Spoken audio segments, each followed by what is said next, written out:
Na dúvida, apele para as emoções do leitor. Né? Então, né, por que Marley fez tanto sucesso?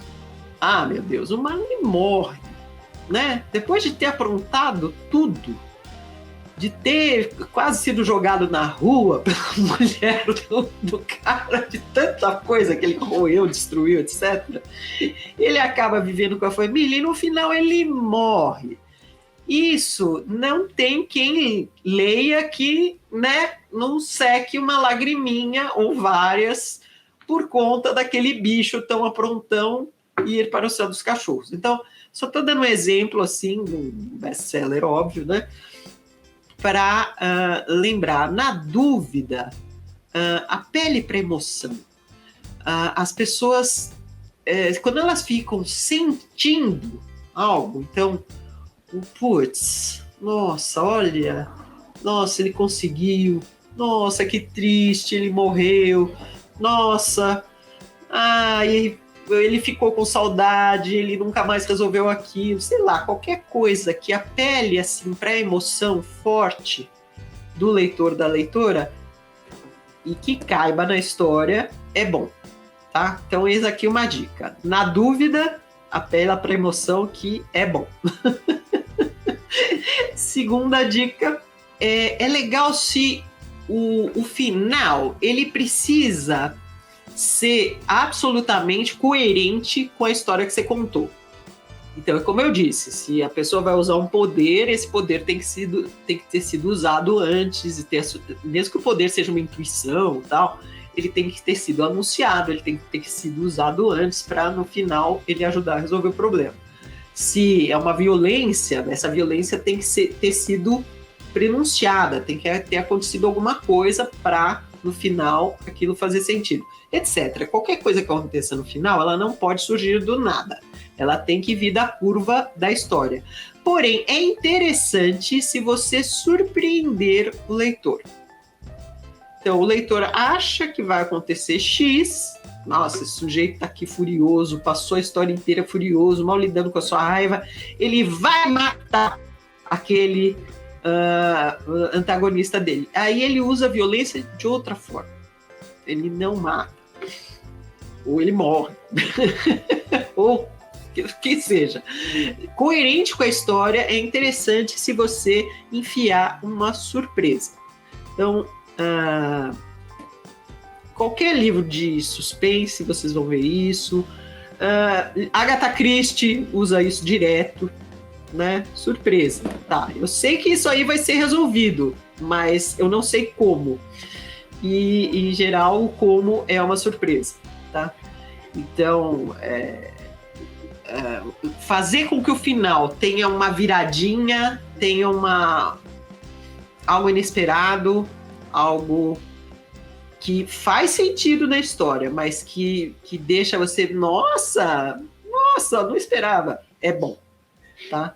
Então, torna o final mais memorável. Se você tem muitas ideias para o final, e muitos autores têm, tá? Experimente vários. Você não precisa, sabe, ficar com o primeiro final que você escreveu. Você diz, eu poderia terminar assim, então experimente escrever assim. Eu poderia terminar assado, então experimente escrever assado. E depois veja qual ficou melhor. Porque, vou repetir, o final ele tem muito impacto no leitor. Então, quanto melhor ele for, né, a sugestão começa com um soco na cara e termina com outro, tá? Então, quanto mais soco na cara for e tipo de impacto, nossa, eu não esperava, nossa, eu vou chorar, nossa, essa história ficou na minha cabeça. Quanto melhor isso for feito, tanto mais aquela pessoa vai querer voltar às suas obras, que é o seu interesse. Era o que eu ia comentar agora, né? Que tipo, o final tem tanta importância quanto o início, né? De você chegar chegando, né? Exatamente.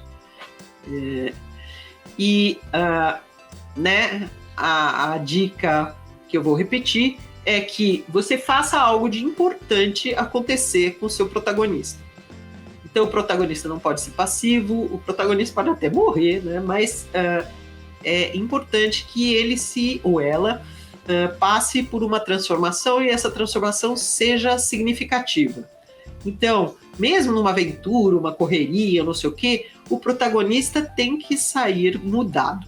Então, essa é a sugestão para transformar o final em mais impactante. Eu comecei a desenvolver meus personagens melhor.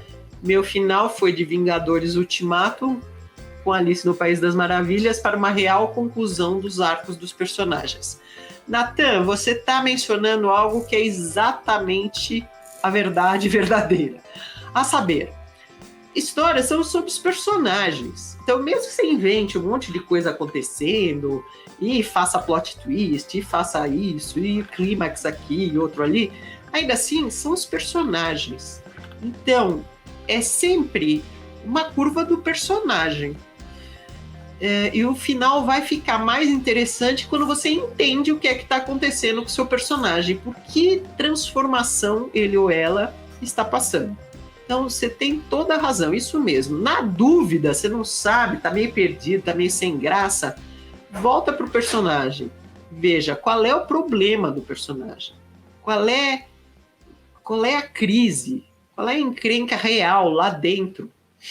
Né? É com essa que você vai trabalhar para fazer um final. Mesmo que seja um final aberto, tá? Um final que dê uma sugestão. Ainda assim, ele dá uma sugestão do personagem, sei lá. Né? E o personagem viaja, mas você já deu a dica do que está acontecendo com ele. Então, você dá uma dica. Ok, a Daniele Robatini. Laura, tem o romance guardado na gaveta, resolvi retomá-lo. Ele era para ser um livro espírita porque eu publicava para a editora espírita. Agora estou publicando por conta, estou em conflito sobre o final que era bem temático. Para atingir um público mais abrangente, pensei em considerá-lo como uma ficção. Ficção é qualquer história, tá, Daniela? Então, nem pense, não é isso que vai fazer diferença. Você tem que resolver se você vai ficar dentro do gênero espírita ou não.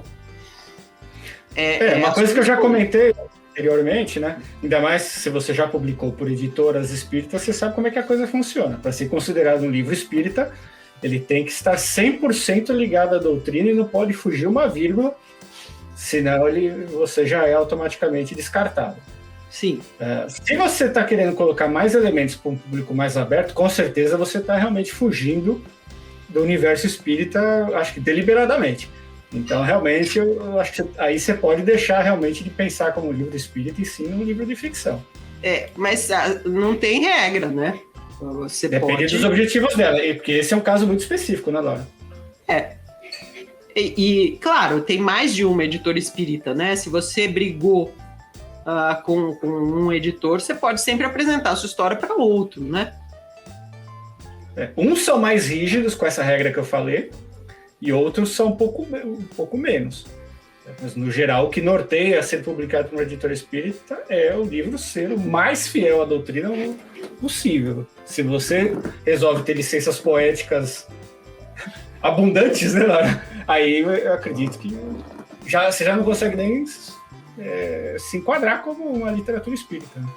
Sim, E assim, às vezes eu vejo gente que assim, quer falar de reencarnação, mas não quer falar exatamente sobre a luz espírita. Tudo bem, aí faz uma fantasia que inclui reencarnação, sem ser com viés religioso, especificamente espírita. Tudo bem.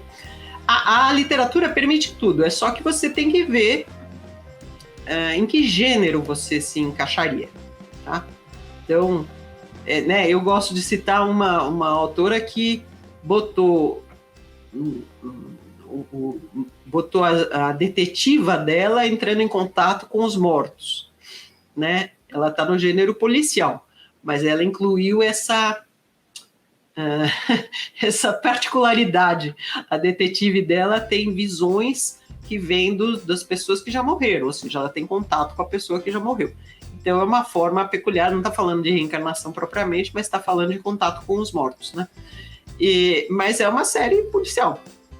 Então, tudo é possível, você pode levar para vários lugares, é só você ter que ver em que gênero isso se encaixaria. Então, recomendo dar uma olhada nos gêneros, tá? Olá, eu sou a Laura Bacelar. Eu presto vários serviços no mercado editorial. Eu ajudo autores a tirarem dúvidas com consultoria, eu faço mentoria para quem quer escrever livros de não ficção e eu faço leitura crítica com viés editorial. Se você tiver interesse, veja os meus dados de contato aqui abaixo desse vídeo.